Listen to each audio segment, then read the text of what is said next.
U.S. President-elect Donald Trump continues to cast doubt on the conclusion of U.S. intelligence that Russian hacking interfered in America's presidential election. U.S. intelligence chiefs are testifying on Capitol Hill Thursday on the cyber breach. President Obama has imposed new sanctions on Russia, and prominent Republicans say they want even tougher sanctions against Russia for what they call a brazen attack on American democracy. VOA's Zlatica Hoke has more.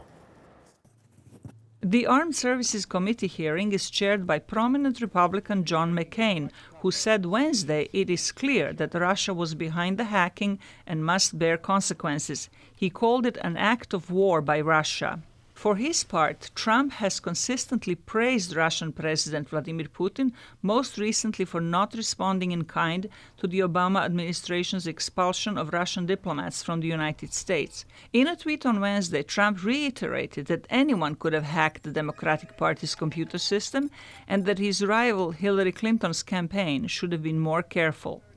Trump's steadfast defense of Russia and Putin puts the president-elect outside the mainstream of America, says Brian Katulis, a U.S. expert on national security. Republicans in Congress have called for special investigations into Russia's activities that go above and beyond what President Obama has asked intelligence agencies to do.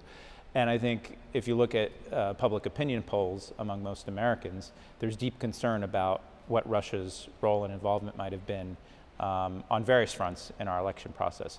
So, in essence, President-elect Trump has placed himself outside of the mainstream of the country that he's about to govern on this issue of Russia, and outside of the tradition of U.S. bipartisan foreign policy that has looked at Russia with a certain degree of skepticism. McCain, who once unsuccessfully ran for president, has not been hesitant in his condemnation for Russia. We will work in the Congress to have stronger sanctions in order to prevent further attacks on the United States of America, and we will be working on a bipartisan basis to achieve that. McCain and fellow Senator Lindsey Graham reiterated this message through a visit to several former Soviet republics in the past week.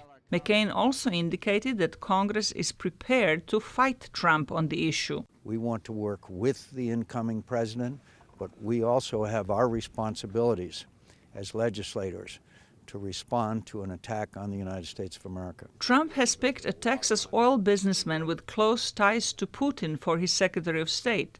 It is not clear whether senators will support that choice amid the deteriorating relations with Russia.